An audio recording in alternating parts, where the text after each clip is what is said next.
नमस्कार प्रिय विद्यार्थियों, आप सभी का पुनः स्वागत है एमजीसीआई के डिजिटल लर्निंग प्लेटफॉर्म में। अब तक की कहानी में हमने क्रॉप प्रोडक्शन में 2 चैप्टर कंप्लीट कर लिए। आज हम तीसरा चैप्टर स्टार्ट करेंगे जो कि हमारे अकॉर्डिंग टू ब्लूप्रिंट तीसरे नंबर पर है। वैसे ये चैप्टर हमारे कैरिकुलम में या बोर्ड के जो बुक्स होती है आप लोगों की टेक्स्ट बुक, उसके हिसाब से चौथे नंबर पर है, लेकिन अकॉर्डिंग टू ब्लूप्रिंट हम पढ़ना है तो उसके हिसाब से तीसरे नंबर पर रखा गया है। जी हाँ दोस्तों, जिस चैप्टर की मैं बात कर रहा हूँ वो चैप्टर नंबर 3 हमें यहाँ पर देखने को मिल रहा है, जिसका नाम है भैया फर्टिलाइजर या उर्वरक। ठीक है, जिसकी हम बात कर रहे हैं वो चैप्टर है हमारा चैप्टर नंबर 3, जिसका नाम है फर्टिलाइजर या उर्वरक। ठीक है भाई, तो चैप्टर नंबर 3 की हम बात करेंगे आज, फर्टिलाइजर या जिसे हम कहेंगे उर्वरक। तो चैप्टर नंबर 3 हमारा है फर्टिलाइजर्स या इसे हम हिंदी में कहते हैं भैया उर्वरक। ठीक, इससे कुल 5 अंक आएंगे। अब इसका वेटेज 5 अंक का है, जिसमें हमें 2 नंबर का एक क्वेश्चन देखने को मिलेगा और एक 3 नंबर का क्वेश्चन देखने को मिलेगा। समझ गए भैया? तो इस तरह से इस यूनिट का जो वेटेज हमें देखने को मिलेगा, कुल 5 अंक देखने को मिलेगा। ठीक है, चलिए आइए अब हम स्टार्ट करते हैं, आगे बढ़ते हैं। तो उर्वरक वाला चैप्टर क्रॉप प्रोडक्शन में हमारा ये तीसरा चैप्टर रहेगा और अकॉर्डिंग टू हम बोर्ड की बुक्स जो चलती है उसमें इसका नंबर 4 है, तो कंफ्यूजन नहीं होना भैया। ठीक है, आपको तो चैप्टर का नाम याद होना चाहिए, नंबर से ज्यादा कोई फर्क पड़ता नहीं है। आप तो चैप्टर का नाम याद रखें, उर्वरक, जिससे 5 अंक का प्रश्न आएगा। ये अकॉर्डिंग टू ब्लूप्रिंट क्या है, तीसरा है, लेकिन आप लोगों की जो टेक्स्ट बुक है उसके अकॉर्डिंग ये 4th नंबर पर दे रखा है, तो कंफ्यूज नहीं होना, परेशान नहीं होना। ठीक है, चलिए सबसे पहला और महत्वपूर्ण प्रश्न इससे बन सकता है कि भैया फर्टिलाइजर्स क्या है या फर्टिलाइजर किसे कहते हैं। ठीक है, या उर्वरक किसे कहते हैं, ऐसा प्रश्न बन सकता है। ठीक है, आपसे 2 मार्क्स में इस तरह का प्रश्न पूछा जा सकता है कि उर्वरक किसे कहते हैं, बताइए। ठीक है, तो इस प्रश्न का उत्तर आपको अंग्रेजी में तो यहाँ पर स्पष्ट लिखा है, दिख रहा भैया, substance applied in soil, essential element for the plant growth and nutrition made artificially in factories are called fertilizers। मतलब अगर हम हिंदी में बात करें तो आप इस तरह से इसको लिख सकते भैया, उर्वरक वे अकार्बनिक, उर्वरक वे अकार्बनिक पदार्थ है जिन्हें कृत्रिम रूप से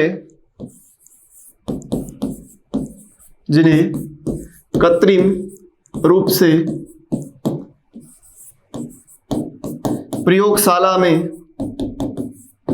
तैयार किया जाता है। ये भैया परिभाषा हो गई हिंदी में कि उर्वरक वे अकार्बनिक पदार्थ है जिन्हें कृत्रिम रूप से प्रयोगशाला में तैयार किया जाता है। तो ये काफी महत्वपूर्ण बातें हो गई, और सारे उर्वरक लगभग क्या होते हैं, अकार्बनिक प्रकृति के होते हैं। लेकिन उदाहरण स्वरूप अगर हम देखें तो यूरिया की प्रकृति कैसी है, यूरिया एक अपवाद है क्योंकि इसमें कार्बन पाया जाता है। इसका सूत्र आप लिखते हो CnH2। ठीक है, इस तरह से आप इसका जब फार्मूला लिखोगे तो उसमें कहीं ना कहीं हमें क्या मिलेगा देखने के लिए, कार्बन देखने को मिलेगा। ठीक है भैया, तो हमें कहीं ना कहीं इसमें कार्बन देखने को मिलता है, इसलिए इसे ध्यान रखना है इस चीज का। ठीक है, इसलिए इस चीज का ध्यान रखना हमें कि भैया यूरिया की प्रकृति कैसी है, तो यूरिया एक कार्बनिक प्रकृति का है क्योंकि उसमें हमें कार्बन देखने को मिलता है। ठीक है, तो इस तरह से आप उर्वरक की परिभाषा आराम से आसानी से लिख सकते हो और बता सकते हो। ठीक है, उदाहरण के लिए आप कोई सा भी उर्वरक तो यूरिया याद रहता है, और परिभाषा को और इफेक्टिव बनाने के लिए आप एग्जाम्पल में यूरिया जैसे यहाँ लिखा ही है, इसमें ये भी लिख के आ सकते हो 46% नाइट्रोजन होता है। ये आपकी परिभाषा को और प्रभावी बना देगा। दूसरा, इसके जस्ट अपोजिट हम विपरीत देखें, अगर बायो फर्टिलाइजर, प्रश्न आएगा कि जैव उर्वरक किसे कहते हैं, जैव उर्वरक किसे कहते हैं। ठीक है भैया, तो जैव उर्वरक किसे कहते हैं, इस तरह से प्रश्न बन सकता है। तो when living micro organism are used to fulfil the nutritional requirements of plant they are called bio fertilizer. तो इसको हम इस तरह से लिख सकते हैं, सूक्ष्म जीव या जैव उर्वरक सूक्ष्म जीवों का, जैव उर्वरक सूक्ष्म जीवों का एक टीका है जो मृदा में पोषक या पादप पोषण को बढ़ाने में मदद करता है।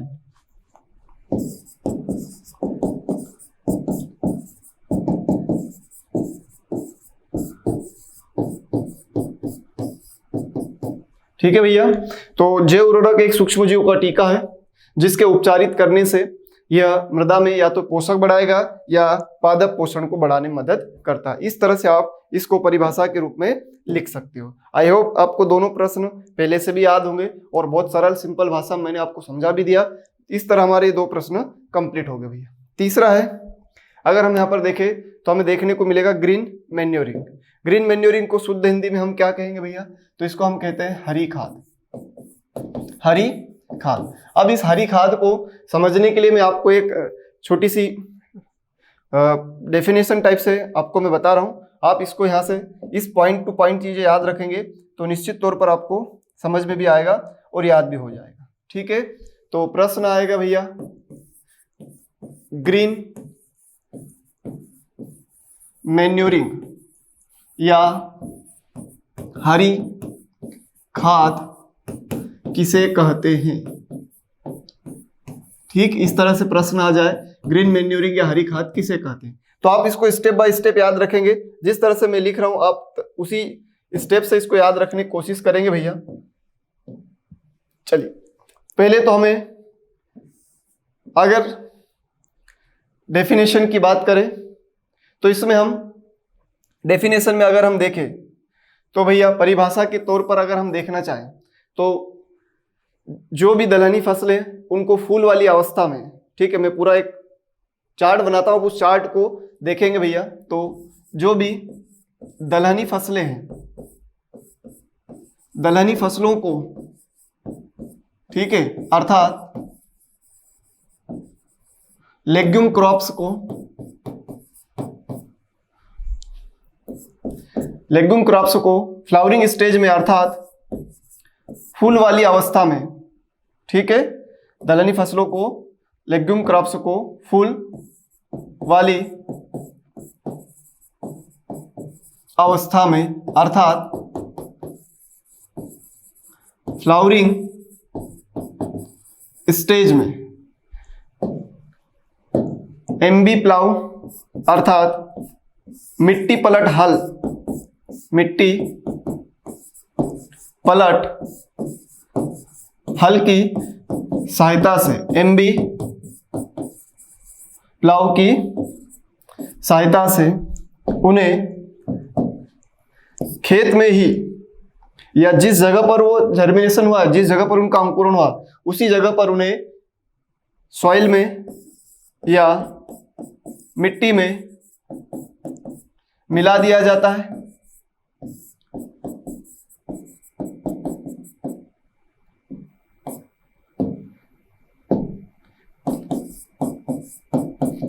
ठीक है भैया, और जिससे इनका क्या हो जाएगा, विच्छेदन हो जाएगा, और विच्छेदन के या सड़ने के परिणाम स्वरूप ये क्या बनकर तैयार हो जाएगी, ये भैया हरी खाद बनकर तैयार हो जाएगी। तो इसी बातों को ध्यान में रखकर आप परिभाषा लिख सकते हो। सबसे पहले तो आपको इसमें दलहनी फसलों को प्राथमिकता देना है। दलहनी फसलों को सर लेग्यूम क्रॉप्स को क्यों प्राथमिकता देंगे, इसलिए भैया लेग्यूम क्रॉप्स को प्राथमिकता देना है क्योंकि ये खुद तो नाइट्रोजन कम लेगी और वातावरण से उल्टा नाइट्रोजन का फिक्सेशन, स्थिरीकरण करेगी।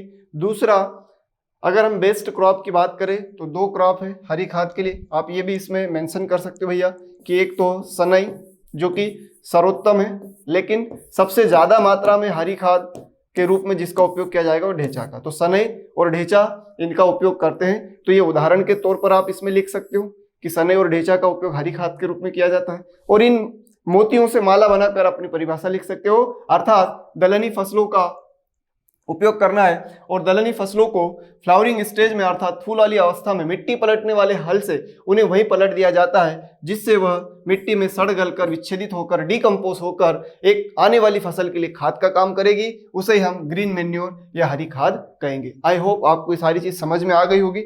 आप एक बार इसको बहुत अच्छे से स्क्रीन पर देख सकते हो। मैंने पूरी चीजें सीक्वेंस से लिखी है और उदाहरण के रूप में आप लिख सकते हो सनई, ढेंचा, उसके अलावा लोबिया। सारी दलहनी फसलें ये काम करती है, लेकिन उनमें भी अगर हम देखें तो सनई, ढेंचा और लोबिया का ज्यादा यूज किया जाता है। ठीक है भैया, तो ये बात हुई हरी खाद की परिभाषा की। ठीक है, चलिए आइए अब हम देखते हैं यहाँ पर यही सब बातें लिखी गई जो हमने समझी है कि the scientific green manuring was started 1912 scientist named Howard ने। ठीक है, और इसको भैया सबसे पहले जो हावर्ड नाम का वैज्ञानिक था उसने 1912 में इसको बनाया। ठीक है, अब प्रश्न आ जाए कि हरी खाद वाली फसल की क्या विशेषता होना चाहिए। ठीक है, प्रश्न आपसे पूछे कि जो हरी खाद वाली फसल है उसमें क्या क्या विशेषताएं होना चाहिए, characteristics of A green manure crop. ठीक है, हालांकि इस तरह का प्रश्न बनने के चांस कम है, लेकिन आप सुन लीजिए। Crop should be quick grown, मतलब फसल शीघ्र वृद्धि वाली होना चाहिए। पहली विशेषता कि भैया फसल शीघ्र वृद्धि करने वाली होना चाहिए। ठीक है, फसल शीघ्र वृद्धि करने वाली हो। ठीक है, दूसरा पॉइंट ये कह रहा है कि crop should contain higher organic, मतलब उसमें कार्बनिक पदार्थ की मात्रा अधिक होना चाहिए। हरी खाद वाली फसल में कार्बनिक पदार्थ की मात्रा अधिक होना चाहिए। उसके बाद अगर हम देखें तो उसमें लिग्निन और फाइबर की मात्रा कम होना चाहिए। ऐसा क्यों सर? ऐसा इसलिए बेटा कि लिग्निन और फाइबर ये क्या है, कार्बोहाइड्रेट है, और कार्बोहाइड्रेट के जटिल रूप है, ये जल्दी सड़ेंगे नहीं तो खाद बनने में समय ज्यादा लगेगा और ये आसानी से उपलब्ध भी नहीं होंगे। अर्थात हरी खाद वाली फसल में लिग्निन और रेशे की मात्रा, लिग्निन व रेशे की मात्रा कम होना चाहिए। लिग्निन और रेशे की मात्रा कम होना चाहिए। ठीक है भैया, फिर crop should be has quick decompose, मतलब जल्दी से वह सड़ने गलने वाली होना चाहिए, अर्थात उसका विच्छेदन शीघ्र होना चाहिए। विच्छेदन शीघ्र होना चाहिए। ऐसा क्यों? अब तुमने हरी खाद मिला दी और वो सड़ गल नहीं रही है तो तुमने उल्टा और नुकसान कर लिया भैया। तो इस चीज का विशेष ध्यान रखना है कि हम जिस क्रॉप को हरी खाद के लिए ले रहे हैं वो जल्दी से विच्छेदन हो जाए, सड़ जाए और आने वाली फसल के लिए वो खाद का काम करे। तुम मिला के बैठ गए, बोले आज सड़ेगी कल सड़ेगी, आज कल करते करते 3-4 महीने निकल गए, तुम्हारी हरी खाद सड़ी नहीं रही है। तो हमें ऐसी क्रॉप का सिलेक्शन करना है जो जल्दी से सड़ जाए। समझ रहे हो बात को? ठीक है, क्रॉप शुड बी लेग्यूमिनस, मतलब फसल हमेशा कैसी लेना चाहिए, इसमें हमेशा हम इसमें, ठीक है भैया, पल्सेस क्रॉप का या दलहनी फसल को ही प्रिफर करेंगे। ठीक है, हमेशा इसमें हमें कैसी क्रॉप लेना है, दलहनी फसल को ही लेना है। तो ये बात हुई भैया ग्रीन मैन्यूरिंग की। परिभाषा के रूप में आप लिखना, जो मैंने वो मोती बताए थे वो मोती से माला बना के भैया आपको परिभाषा लिखना है। ये बात समझ गए? ठीक है, जब दलहनी फसलों को फूल वाली अवस्था में मिट्टी पलटने वाले हल से मिट्टी में मिला दिया जाता है तो वो सड़ गलकर विच्छेदित होकर आने वाली फसल के लिए हरी खाद का काम करती है। सनई, ढेंचा, लोबिया याद रखना। समझ गए बात को? आई होप आपको अच्छे से क्लियर हो गया। ठीक है भैया, अगला प्रश्न यहाँ पर अब हमें देखने को मिलेगा वो होगा कॉम्प्लेक्स फर्टिलाइजर। ठीक है, अब कॉम्प्लेक्स फर्टिलाइजर की बात है तो सर ये कॉम्प्लेक्स फर्टिलाइजर है क्या? ठीक है, तो इन्हें हम हिंदी में जटिल उर्वरक कहते हैं भैया। क्या कहेंगे? जटिल उर्वरक। तो जटिल उर्वरक की परिभाषा क्या हो सकती है? A complex fertilizer containing at least 2 or more primary essential plant nutrient like NPK it is called complex fertilizer. मतलब जटिल उर्वरक वे उर्वरक होते हैं, ठीक है भैया, जटिल उर्वरक वे उर्वरक होते हैं, जटिल उर्वरक अगर हम बात करें तो परिभाषा के रूप में अगर हम बात करें तो जटिल उर्वरक वे उर्वरक होते हैं जिनमें कम से कम दो या अधिक आवश्यक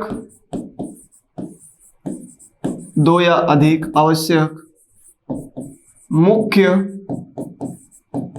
पोषक तत्व उपस्थित हो या पाए जाते हैं, उन्हें हम क्या कहेंगे भैया, उन्हें हम जटिल उर्वरक या कॉम्प्लेक्स फर्टिलाइजर कहेंगे। जैसे उदाहरण के लिए अगर आप लिखो तो DAP, di ammonium phosphate, DAP में 18% तक नाइट्रोजन होता है और 46% तक P2O5 अर्थात फास्फोरस होता है। तो क्या दोनों हो गए? बिल्कुल हो गए बेटा। देखो परिभाषा को ये डीएपी सिर्फ याद रखना है। अगर आपको कॉम्प्लेक्स फर्टिलाइजर या जटिल उर्वरक की परिभाषा लिखना है तो आपको केवल डीएपी याद रखना है। सर क्यों? देखो डीएपी कॉम्प्लेक्स फर्टिलाइजर है क्योंकि इसमें प्राइमरी न्यूट्रिएंट नाइट्रोजन है, फास्फोरस से नाना पाटेकर, याद आ रहा होगा तो हमने पढ़ा था भैया नाइट्रोजन और फास्फोरस दोनों क्या है? प्राइमरी है। अब जब दोनों प्राइमरी है तो इस परिभाषा की बात भी हो गई, और एसेंशियल भी, आवश्यक भी है, और एक ही उर्वरक में है। बिल्कुल बात सही है। तो जो एक ही उर्वरक ऐसा हो जो या अधिक पोषक तत्व प्राथमिक की पूर्ति करे वो क्या कहलाएगा? जटिल। तो आपको कॉम्प्लेक्स फर्टिलाइजर के लिए पूरी परिभाषा नहीं याद रखना, सिर्फ ये 3 अक्षर याद होना चाहिए। अब इसके बारे में तुम जानते हो कि भैया डीएपी में नाइट्रोजन 18%, फास्फोरस 46%, और जब दोनों दे रहा है मतलब जटिल काम कर रहा है, और दोनों मुख्य है और दोनों आवश्यक है और प्राथमिक भी है, अर्थात डीएपी याद रखो। पूरी परिभाषा आप मन से लिख सकते हो। आई होप आपको मेरी बात बहुत अच्छे से समझ में आ गई होगी। ठीक है भैया, चलिए अब जटिल के बाद आगे हम बढ़ते हैं तो मिक्स्ड फर्टिलाइजर। ठीक है, अगर आपको परिभाषा भी याद है जटिल और मिश्रित की तो आप आराम से बहुत अच्छे से इनके अंतर लिख सकते हो, इनकी विशेषताएं लिख सकते हो। आओ अगला हम देखते भैया मिक्स्ड फर्टिलाइजर, जिसे कहा गया है मिश्रित उर्वरक किसे कहते हैं। ऐसा प्रश्न बनेगा कि मिक्स्ड उर्वरक या मिक्स्ड फर्टिलाइजर क्या है। ठीक है, तो मिश्रित उर्वरक किसे कहते हैं?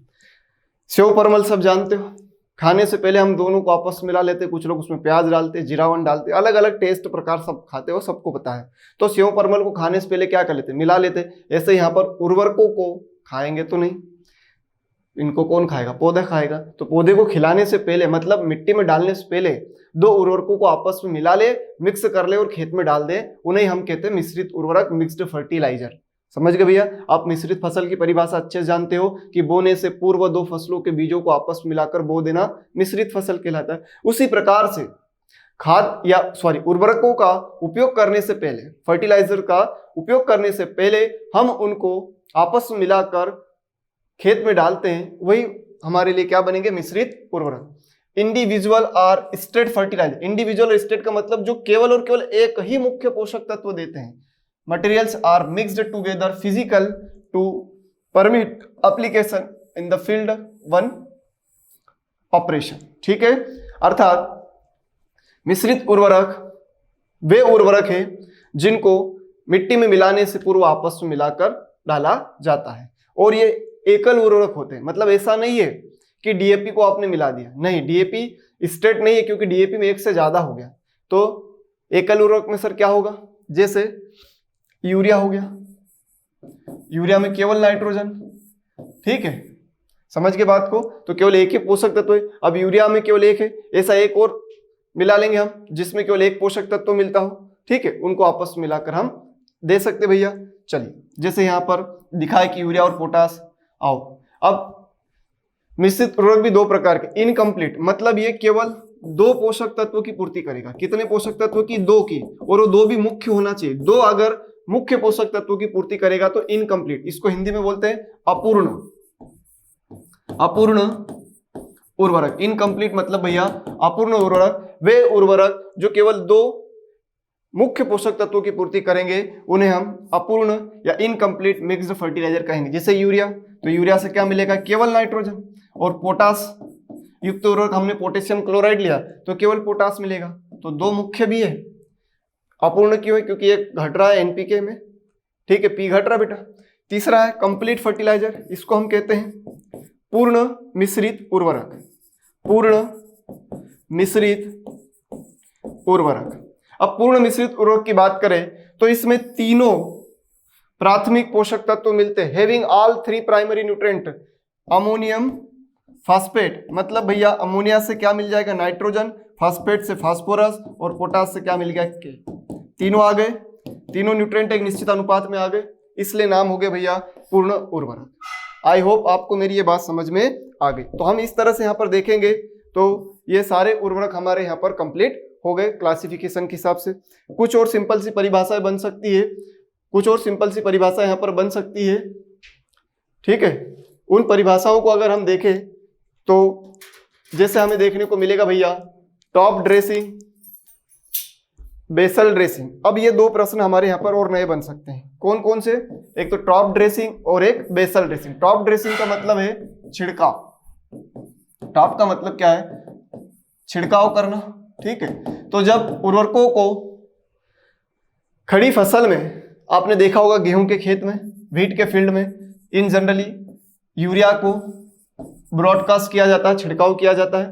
तो गेहूं की खड़ी फसल में जब हम यूरिया को छिड़काव करते हैं तो वही क्या है बेटा, टॉप ड्रेसिंग है। और इसमें मेनली नाइट्रोजन वालों का ही उपयोग किया जाता है, क्योंकि इनका वेजिटेटिव पार्ट पर कोई हार्मफुल इफेक्ट नहीं पड़ता। अगर आपने गलती से कोई सल्फर वाला सब्सटेंस पौधे के ऊपर डाल दिया तो उसकी पत्तियां जल सकती है, पोटास डाल दिया तो जल सकती होगी। आपने कभी खेत में खाद दिया होगा तो आपको बोलते होंगे पिताजी कि बोले बेटा जड़ के पास देना, पत्तियों पे नहीं गिरे, ऐसा बोलते हैं जब वो मिश्रित बनाकर डालते हैं और वो बोलते हैं हाँ सही है, तो फिर आप झुक झुक कर खाद देते चलते हो, समझ रहे हो। जैसे पंक्ति में आप परोसते हो ना, ऐसे ही आपको परोसना पड़ता है। अगर आप ऊपर से इसे फेंक दोगे तो भैया पत्तियां जल जाएगी, इसलिए टॉप ड्रेसिंग केवल नाइट्रोजन वालों का ही किया जाता है, ठीक है।